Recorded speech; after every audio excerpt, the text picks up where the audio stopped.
இப்போ நம்ம பார்க்க போகிறது பார்த்திங்கன்னா எக்ஸசைஸ் 4.1ல் 4th சம் பார்க்கலாம்.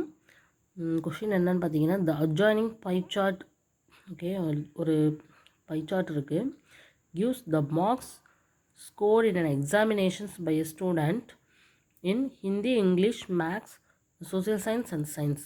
ஸோ ஒவ்வொரு சப்ஜெக்ட்லேயும் அந்த ஸ்டூடெண்ட்ஸ் வாங்கின எக்ஸாம் மார்க்ஸ் தான் கொடுத்துருக்காங்க, ஸ்கோர் பண்ணது. ஓகேவா? If the total marks obtained by the students were 540. ஓகேவா? டோட்டல் மார்க்ஸ் எவ்வளவு? 540.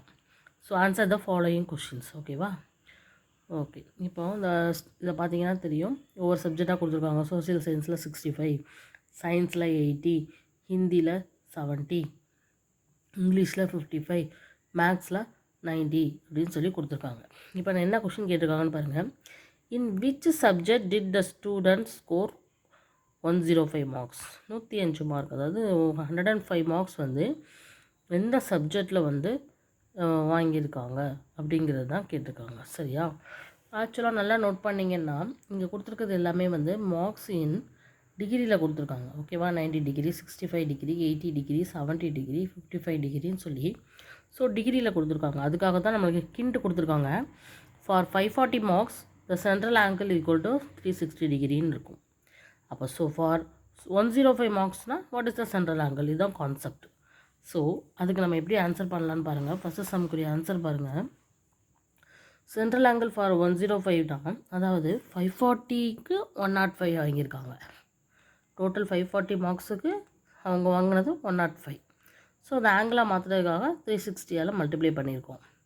ஸோ இதை வந்து நம்ம வந்து ஒவ்வொன்றா வந்து சிம்பிளிஃபை பண்ணும்போது நம்மளுக்கு ஆன்சர் வந்து 70 டிகிரி கிடைக்குது. ஸோ 70 டிகிரி என்ன சப்ஜெக்ட்னு பாருங்கள். ஸோ ஹிந்தி. ஸோ ஹிந்தியில் தான் அவங்க வாங்கின மார்க் வந்து 105. ஓகேவா? So in which subject did the student score 105 marks அப்படின்னா ஹிந்தி. ஓகேவா? ஓகே, ஹிந்தி அப்படிங்கிறது தான் ஆன்சர். ஸோ செகண்ட் கொஸ்டின் பாருங்கள். How many more marks were obtained by the student in mathematics than in Hindi? So ஹிந்தியை விட மேக்ஸில் அவங்க எவ்வளோ அதிகமான மார்க்ஸ் வாங்கியிருக்காங்க அப்படின்னு சொல்லி கேட்டிருக்காங்க. நம்மளுக்கு வந்து பார்த்தாலே தெரியுது பைச்சாட்டை. ஹிந்தியில் 70 டிகிரி, மேக்ஸில் வந்து 90 டிகிரி. ஸோ ஹிந்தியை கம்பேர் பண்ணும்போது மேக்ஸில் கண்டிப்பாக அவங்க அதிகமான மார்க்ஸ் தான் வாங்கியிருக்காங்க. பட் எவ்வளோ மார்க்ஸ் அதிகமாக வாங்கியிருக்காங்கிறது தான் கொஷின். ஸோ நம்மளுக்கு ஹிந்திக்கோட மார்க்ஸ் தெரியும், 70 டிகிரி அப்படிங்கும்போது 105 மார்க்ஸ்னு நம்ம ஆல்ரெடி நோன். ஓகேவா? அப்போது ஹிந்தி மார்க்ஸ் வந்து 105ன்னு தெரியும். ஆனால் மேத்தமெட்டிக்ஸ் மார்க்ஸ் தெரியுமா? தெரியாது. அப்போது டிகிரி தெரியும், எவ்வளவு? 90 டிகிரி. அப்போ இதுக்கு அப்படி நம்ம மாறாதான் இதை செய்யணும். ஸோ டோட்டலாக இருக்கக்கூடிய 360 டிகிரியில் மேக்ஸ் வந்து 90 டிகிரி.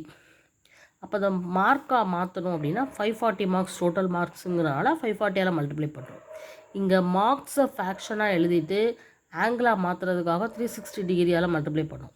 இங்கே வந்து ஆங்கிளை, ஓகேவா, டோட்டல் ஆங்கிள் பை அவங்க அந்த சப்ஜெக்டில் வாங்கின marks angle.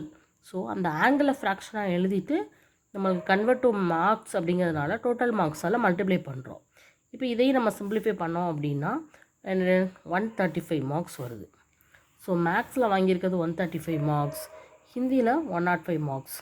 So more marks மேக்ஸில் எவ்வளோன்னு பார்த்தீங்கன்னா இது ரெண்டே சப்ட்ராக்ட் பண்ணால் வரக்கூடிய மார்க்ஸ் 30 மார்க்ஸ் தான் இவங்க அதிகமாக வாங்கியிருக்காங்க. கம்பேர் டு ஹிந்தி, மேக்ஸில் 30 மார்க்ஸ் மோர் மார்க்ஸ். ஓகேவா? ஸோ இது second question. So third question பாருங்கள். Examine whether the sum of the marks obtained in social science and maths is more than that in science and Hindi. So social சயின்ஸ்லேயும் மேக்ஸ்லேயும் வாங்கின மொத்த மார்க்ஸும் science and Hindi இதில் வாங்கின மார்க்ஸையும் compare பண்ணும்போது எதில் வந்து அவங்க அதிகமான மார்க்ஸ் வாங்கியிருக்காங்கன்னு எக்ஸாமைன் பண்ண சொல்லியிருக்காங்க. ஓகேவா? இதில் வந்து ஒரு கிண்ட் கொடுத்துருக்காங்க. Just study the central angle. Central ஆங்கிளை வச்சே நீங்கள் வந்து ஸ்டடி பண்ணால் போதும். நீங்கள் ஒவ்வொரு சப்ஜெக்ட்டுக்கும் மார்க்ஸை கன்வெர்ட் பண்ணி தான் செய்யணுங்கிற அவசியம் இல்லை. பட் கன்வெர்ட் பண்ணி இந்த மார்க்ஸை கன்வெர்ட் பண்ணியிருக்கோம் பார்த்தீங்களா? இது மாதிரி சோசியல் சயின்ஸுக்கு, மேக்ஸுக்கு ஆல்ரெடி நம்மளுக்கு எவ்வளோன்னு தெரியும், ஹிந்திக்கும் ஆல்ரெடி தெரியும். ஸோ சயின்ஸுக்கு எவ்வளோன்னு அப்படிங்கிறதையும் கால்குலேட் பண்ணிவிட்டு சோசியல் சயின்ஸையும் மேக்ஸையும் ஆட் பண்ணணும். சயின்ஸையும் ஹிந்தியை ஆட் பண்ணி எதில் அதிகமான மார்க்ஸ் வருதுன்னு கண்டுபிடிக்கலாம். அது ஒரு மெத்தட். பட் அவங்க கிண்டில் வந்து ஜஸ்ட் இதை சென்ட்ரல் ஆங்கிளை வச்சே சொல்லுங்கன்னு சொல்லியிருக்காங்க. ஸோ சென்ட்ரல் ஆங்கிள் வச்சு சொல்லும்போது ஃபஸ்ட்டு சோசியல் சயின்ஸ் அண்ட் மேத்தமெட்டிக்ஸில் சென்ட்ரல் ஆங்கிள் பார்த்திங்கன்னா இது 65 டிகிரி, இது 90 டிகிரி. ட்ராயிங்கில் பார்த்தீங்கன்னா தெரியும் பை சார்ட்டில். மேக்ஸில் வந்து சோசியல் சயின்ஸில் வந்து 65 டிகிரி, ஓகேவா, ப்ளஸ் மேக்ஸில் வந்து 90 டிகிரி. ஸோ இப்போ அது ரெண்டே ஆட் பண்ணோன்னா 155 டிகிரி வந்துருச்சு. அதே மாதிரி சயின்ஸ் ப்ளஸ் ஹிந்தியில் 80 டிகிரி ப்ளஸ் 70 டிகிரி. ஸோ இது ரெண்டே ஆட் பண்ணும்போது நம்மளுக்கு 150 டிகிரி வந்திருக்கு. ஸோ இதில் கம்பேர் பண்ணும்போது தெரியுது எதில் அதிகமான மார்க்ஸ் வாங்கியிருக்காங்க. Social science and mathematics, sum of social science